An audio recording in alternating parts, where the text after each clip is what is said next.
Hi hello నమస్తే welcome back to our channel Pushpa styles. So చెప్పాను కదండి, సీటెట్కి సంబంధించిన వీడియోస్ అయితే నేను అప్లోడ్ చేస్తూ ఉంటానని. సో నా ప్రీవియస్ వీడియోస్ కూడా సీటెట్ గురించి నేను ఎక్స్ప్లెయిన్ చేశాను, బట్ అవి క్లియర్గా లేవన్నమాట. సో ఇప్పుడైతే నేను క్లియర్గా చెప్పడానికి వచ్చాను. సో సీటెట్ అనేది ఎవరు రాయాలి, ఎందుకు రాయాలి, రాయడానికి గల కారణాలు అనేది లాస్ట్ వీడియోలో అప్లోడ్ చేశాను కాబట్టి, సో ఈ వీడియోలో క్వశ్చన్ పేపర్ మోడల్ ఎలా ఉంటుంది అని చెప్పడానికి అయితే మేము ముందుకు వచ్చాను. సో మోడల్ క్వశ్చన్ పేపర్ అనేది ఆఫ్లైన్లో అయితే ఎలా ఉంటుంది, కానీ ప్రజెంట్ అయితే నేను ఆఫ్లైన్ వీడియో ఎలా ఉంటుందో, ఆఫ్లైన్ ఎగ్జామ్ పేపర్ ఎలా ఉంటుందో చెప్తాను. ఎందుకంటే ఆన్లైన్ ఈజీ అండి ఎగ్జామ్ అటెండ్ చేయడం, ఆఫ్లైన్లోనే కొంచెం క్రిటికల్ ఉంటుంది. ఎలా ఉంటుందంటే ఫస్ట్ మనకు 2 బుక్లెట్స్ ఉంటాయి, main booklet, supplement booklet. Main booklet అంటే కామన్గా అందరికీ ఉంటుంది. ఓవరాల్ ఇండియా మొత్తానికి సేమ్ ఉంటుంది మెయిన్ బుక్లెట్, ఇండియా మొత్తానికి. సో అంటే సీటెట్ అనేది ఒకేసారి జరిగిన అన్ని ప్రదేశాలలోనూ మెయిన్ బుక్లెట్ అనేది సేమ్గా ఉంటుంది. సో మెయిన్ బుక్లెట్లో 1 to 90 మార్క్స్కి మనకు క్వశ్చన్స్ అనేది ఉంటాయన్నమాట. సో దాంట్లో 3 టైప్స్ అనమాట. అంటే CDP 30 marks, maths 30 marks, EVS 30 marks ఉంటుంది. సో సిడిపి అంటే చైల్డ్ డెవలప్మెంట్ అండ్ పెడగాజీ. దీంట్లో కూడా చైల్డ్ డెవలప్ మీద 15 క్వశ్చన్స్ ఉంటాయి, పెడగాజీ మీద 15 క్వశ్చన్స్ ఉంటాయి. సో అందుకని 30 మార్క్స్. సో మ్యాథ్స్ వచ్చేసరికి మనకు సబ్జెక్ట్ అనేది 15 మార్క్స్ ఉంటుందండి. అంటే సబ్జెక్ట్ వైజ్గా ప్రాబ్లమ్స్ కానీ అన్నీ కూడా 15 మార్క్స్కి ఉంటుంది. రెస్ట్ ఆఫ్ మిగిలిన 15 మార్క్స్కి వచ్చి మనకు పెడగాజీ ఉంటుందండి. సో ఈ మ్యాథ్స్ ఈవీఎస్లో కూడా 15 మార్క్స్కి పెడగాజీ ఉంటుంది. ఇక్కడ సప్లిమెంట్ బుక్లెట్కి వచ్చేసరికి మనకు 91 to 150 మార్క్స్ అనేది మనకి ఇస్తారు. సో ఈ 91 to 150, 91 to 150 2 టైమ్స్ ఎందుకు నేను రాశానంటే, ఈ సప్లిమెంట్ బుక్లెట్లోనే మనకి ఈ విధంగా 91 to 150 అని 2 టైమ్స్ మనకు ఎగ్జామ్స్ పేపర్స్ అనేది ఉంటాయన్నమాట. సో ఫస్ట్ లాంగ్వేజ్ 1 అని చెప్పి 91 to 150 వస్తుంది. సో నెక్స్ట్ పేజ్ అంటే 150 అయిపోతుంది లాంగ్వేజ్ 1. తర్వాత పేపర్లో లాంగ్వేజ్ 2 అని చెప్పి 91 to 150 క్వశ్చన్స్ వస్తాయి. అంటే లాంగ్వేజ్ 1గా తెలుగు తీసుకుంటే లాంగ్వేజ్ 2గా ఇంగ్లీష్ తీసుకోవాలి. లాంగ్వేజ్ 2ని తెలుగుగా తీసుకుంటే ఇంగ్లీష్ని ఇక్కడ లాంగ్వేజ్గా తీసుకోవాలి. సో ఈ రెండు ఎలా సెలెక్ట్ చేసుకోవాలి, ఎక్కడ ఏది తీసుకుంటే మనకు బెటర్గా ఉంటుంది చూద్దాం. So language 1, language 2. So language 1, language 2. So language 1లో తెలుగు ఉంటుంది అండ్ ఇంగ్లీషు ఉంటుంది పేపర్లో, క్వశ్చన్ పేపర్లో. ఇందులోనూ తెలుగు ఉంటుంది, ఇంగ్లీష్ ఉంటుంది, చెప్పాను కదండి. సో 30 మార్క్స్కి ఉంటాయి లాంగ్వేజ్ 1, లాంగ్వేజ్ 2 30 మార్క్స్కి ఉంటాయి. సో దీంట్లో తెలుగు తీసుకుంటే దీంట్లో ఇంగ్లీష్ తీసుకోవాలి, లేకపోతే దీంట్లో ఇంగ్లీష్ తీసుకుంటే ఇందులో లాంగ్వేజ్ 2లో తెలుగు తీసుకోవాలి. ఓకేనా. సో లాంగ్వేజ్ 1లో ఏముంటుంది, సో తెలుగు ఇంగ్లీష్ పక్కన పెడితే, ఓకేనా, అసలు లాంగ్వేజ్ 1లో ఏముంటుంది, లాంగ్వేజ్ 2లో ఏమొస్తుంది. పోయిటరీ ఉంటుందండి, ఫస్ట్ పోమ్ ఉంటుంది, పోయిటరీ ఉంటుంది లాంగ్వేజ్ 1లో. అది మీరు తెలుగు తీసుకోవచ్చు, ఇంగ్లీష్ తీసుకోవచ్చు, అది మీ ఇష్టం. చెప్తున్నాను ఏముంటుంది అని చూసినట్లయితే, లాంగ్వేజ్ 1 తీసుకుంటే పోయిటరీ ఉంటుంది, ప్యాసేజ్ ఉంటుంది. అది అన్సీన్ ప్యాసేజే, అప్పుడు చదివి అప్పుడు రాయాల్సిందనమాట ఎగ్జామ్. లాంగ్వేజ్ 2లో ఈ పోయిటరీ ఉండదు, 2 ప్యాసేజ్ వచ్చేస్తాయి. అర్థమైందండి. అంటే దీంట్లో ఉండే క్వశ్చన్సే కదా వచ్చేస్తాయి అనుకోకండి. ఈ పోయిటరీ, ఈ ప్యాసేజ్లో క్వశ్చన్స్లో కూడా అక్కడక్కడ మనకు గ్రామర్ టచ్ చేస్తారు. లాంగ్వేజ్ 1 తీసుకున్న వాళ్ళకి కంపల్సరీ గ్రామర్, లాంగ్వేజ్ 2 వాళ్ళకి నో గ్రామర్, ఓన్లీ ప్యాసేజెస్ క్వశ్చన్సే ఇస్తారు. ఏంటంటే ప్యాసేజ్లో ఏముందో దాంట్లో ఉండే బ్రీఫ్గా చదివేసి దాంట్లో ఉన్న క్వశ్చన్స్కి ఆన్సర్ అటెంప్ట్ చేయడం మాత్రమే. ఈ లాంగ్వేజ్ 1లో తెలుగు తీసుకున్నా ఆర్ ఇంగ్లీష్ తీసుకున్నా సరే, తెలుగు తీసుకున్న వాళ్ళకి తెలుగులో పోయం ఉంటుంది, దానికి సంబంధించిన గ్రామటికల్ ఉంటుంది సబ్జెక్ట్ వైజ్. సో నెక్స్ట్ ఇంగ్లీష్కి ఉంటుంది. సో ఇక్కడ ఒక మిస్టేక్ అండి, ప్యాసేజ్కి 15 మార్క్స్ కాదండి. సో ఈ పోయిటరీ ఇది కలిపి 15 మార్క్స్కి, పోయిటరీ ప్యాసేజ్ కలిపి 15 మార్క్స్కి, ఈ 2 పేజెస్ కలిపి 15 మార్క్స్కి ఉంటుంది.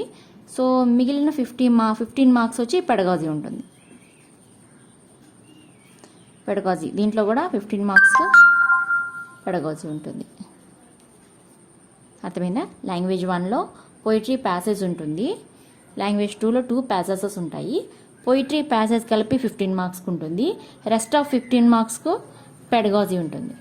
సో లాంగ్వేజ్ 2లో వచ్చేసి 2 ప్యాసేజెస్ వస్తాయి. 2 ప్యాసేజెస్ నుంచి 15 మార్క్స్కి వస్తే మిగిలిన 15 మార్క్స్కి పెడగాజీ ఉంటుంది. అది మీరు తెలుగు ఆర్ ఇంగ్లీష్, అది మీ ఇష్టం. గ్రామర్ ఉంటే ఏంటి లేకపోతే ఏంటి అని అనుకుంటే ఇప్పుడు చెప్తాను వినండి. ఇక్కడ గ్రామర్ అని చెప్పాను కదా, లాంగ్వేజ్ 1లో గ్రామర్. సో ఇక్కడ గ్రామర్ అనగానే not only parts of speech కదా. So direct speech, indirect speech, English చెప్తున్నా, సినానిమ్స్ అంటే ఇంగ్లీష్ టు ఇంగ్లీష్ సినానిమ్స్ అనేది ఉండాలి. సో ఇంగ్లీష్లో సినానిమ్స్ కూడా సిచ్యువేషన్కి సరిపడగా మనము సెలెక్ట్ చేసుకోవాలన్నమాట. ఈ సిచ్యువేషన్లో ఈ వర్డ్కి ఒక మీనింగ్ ఉంటుంది, ఇంకొక వర్డ్కి అదే వర్డ్కి ఇంకొక సిచ్యువేషన్లో వేరొక మీనింగ్ ఉండొచ్చు. సో అలా అని చెప్తున్నాను. సో లాంగ్వేజ్ 1 ఎప్పుడు కూడా మీరు తెలుగు మీడియం వాళ్ళు తెలుగు తీసుకుంటే బెనిఫిట్. ఎందుకంటే తెలుగులో పద్యం వస్తుంది కదా, మనము పద్యం మనకు తెలియందైనా సరే అందులో ఉన్న మీనింగ్ ఎక్కడో ఒక దగ్గర మనం తెలుసుకొని చదివి ఉంటాం. కరము, చెయ్యి ఉంటుంది, ఏనుగు వస్తుంది. సో అలా అనమాట. ఆ పద్యానికి సంబంధించిన సిచ్యువేషన్ మనం కంపల్సరీ ఎక్కడో ఒక దగ్గర మనం విని ఉంటాము. ఆ పద్యానికి సంబంధించిన క్వశ్చన్ కంపల్సరీ మనం అటెంప్ట్ చేయగలం, ఎక్కడ ఒకసారి గుర్తునే చేయగలం. సో గ్రామర్ ఇంగ్లీష్లో అయితే అలా ఛాన్స్ లేదు. మేబీ మీకు ఇంగ్లీష్లో వొకాబులరీ వచ్చునుంటే, వొకాబులరీ మీకు చాలా ఈజీ, మేము ఏ వర్డ్నైనా ఎట్లయినా మేము చెప్పగలము, ఏ వర్డ్నైనా మేము గ్రాప్ చేయగలము అనుకుంటే మీరు ఇంగ్లీష్ తీసుకోవచ్చు. నేను తెలుగు మీడియం వాళ్ళకి, తెలుగుని ఈజీగా అనుకున్న వాళ్ళకి, ఇంగ్లీష్ మాకొద్దు గ్రామర్గా అనుకున్న వాళ్ళకి నేను ఇచ్చే సజెషన్ ఏంటంటే తెలుగుని లాంగ్వేజ్ 1గా సెలెక్ట్ చేసుకోవడం మంచిది. సో లాంగ్వేజ్ 2 అంటారా, చెప్పాను కదా 2 ప్యాసేజెస్ ఉంటాయి. 2 ప్యాసేజెస్ అన్సీన్ ప్యాసేజెస్. అప్పటికి చదివి అప్పటికి దాంట్లోనే మీనింగ్స్. దీంట్లో నో గ్రామర్ అండి. సో చెప్పాను కదా నో గ్రామర్ పేపర్ 2లో, అది తెలుగు కానీ ఐదర్ ఇంగ్లీష్ కానీ. సో నో గ్రామర్, ఇది మీ ఇష్టం. నేను చెప్పే సజెషన్ మాత్రం తెలుగు తీసుకోండి లాంగ్వేజ్ 1గా, లాంగ్వేజ్ 2గా ఇంగ్లీష్ తీసుకోవడం బెటర్. సో ఈజీగా మనము క్వాలిఫై అవ్వడానికి ఛాన్సెస్ ఉంటాయని నా ఒపీనియన్. సో ఇది జస్ట్ సజెషన్ మాత్రమే. సో ఈ క్వశ్చన్ పేపర్లో ఇంగ్లీష్ చూపిస్తాను, చూడండి ఒక్క నిమిషం. సో నెక్స్ట్ అండి, లాంగ్వేజ్ 1ని తెలుగు తీసుకుంటే చెప్పాను కదా, ఏది నా సజెషన్ బట్టి నేను తీసుకున్న విధంగా చూసినట్లయితే లాంగ్వేజ్ 1 తెలుగు, లాంగ్వేజ్ 2 ఇంగ్లీష్ నేను తీసుకున్నాను. ఓకేనా? ఇది మన అడ్మిట్ కార్డ్ మీద కూడా ఉంటుంది, మనం లాంగ్వేజ్ 1గా ఏం తీసుకున్నాము, లాంగ్వేజ్ 2గా ఏం తీసుకున్నామని.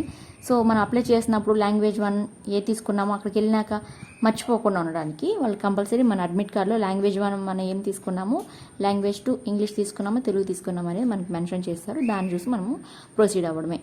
ఓకేనా? సో లాంగ్వేజ్ 1 తెలుగు తీసుకున్నామనుకుంటే ఇక్కడ చెప్పాను కదా part 3 CDP EVS maths part 1 part 2 part 3 అయిపోయింది. సో పార్ట్ 4 పార్ట్ 5 మన సప్లిమెంటరీ బుక్లెట్ వస్తుంది. సో సప్లిమెంటరీ బుక్లెట్లో పార్ట్ 4 పార్ట్ 5 ఉంటుంది కదా. సో పార్ట్ 4లో మనము ఇంగ్లీష్ తీసుకున్న ఈవీఎస్ తీసుకున్నా, ఫస్ట్ పార్ట్ 4లో 91 to 120 తీసుకోవాలి. ఏంటి? తెలుగు లాంగ్వేజ్ 1 తెలుగు బిట్స్ ఎక్కడ రాయాలి అంటే పార్ట్ 4లో 91 to 120. అర్థమైంది కదండి? లాంగ్వేజ్ 1గా తెలుగు తీసుకుంటే ఈ తెలుగు బిట్స్ ఎక్కడ రాయాలి, ఏ నెంబర్ నుంచి ఏ నెంబర్కి రాయాలంటే పార్ట్ 4లోని 91 to 120. అలాగే లాంగ్వేజ్ 2ని ఇంగ్లీష్గా తీసుకుంటే, సో ఇక్కడ మళ్ళీ తెలుగు ఛాన్స్ లేదని చెప్పాను కదా, ఇంగ్లీష్ ఇంగ్లీష్కి తీసుకుంటే లాంగ్వేజ్ 2ని పార్ట్ 5 అంటే లాస్ట్ 121 to 150 దీన్ని చేసుకోవాలి. సో ఇక్కడ 91 to 120 రాసి ఇక్కడ 91 to 120 రాస్తే చూడండి, ఇక్కడ 91 to రాసే కదా, ఇక్కడ నీకు 120 ఈ 90 బిట్స్ ఇంగ్లీష్లో వస్తాయి. కానీ ఇది రాసి ఇది రాయకూడదు అనమాట. లాంగ్వేజ్ 2ని ఇది రాయొద్దు, ఇవి రాయాలి. 121 to 150 బిట్స్ రాయాలి. ఇక్కడ మీకు కంటిన్యూషన్ ఉంటుంది, 121 to 150 బిట్స్ ఇక్కడ ఉంటాయి తెలుగులో. ఇది మనకు ఇదే రాయాలన్నమాట. సరేనా? తెలుగు తీసుకుంటే పార్ట్ 4 అంటే లాంగ్వేజ్ 1 ఫస్ట్ లాంగ్వేజ్ 1 తీసుకుంటే 91 to 120 రాయాలి.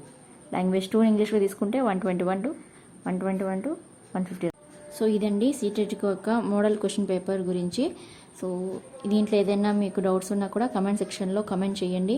సో లైక్ చేస్తే షేర్ చేసినట్లయితే మన వీడియోస్ మరిన్ని తెలుగు సీటెట్కి ప్రిపేర్ అయ్యే వాళ్ళకైతే ఇది యూజ్ఫుల్గా ఉంటుందని నేను అనుకుంటున్నాను. సో సబ్స్క్రైబ్ చేసుకోవడం మర్చిపోకండి.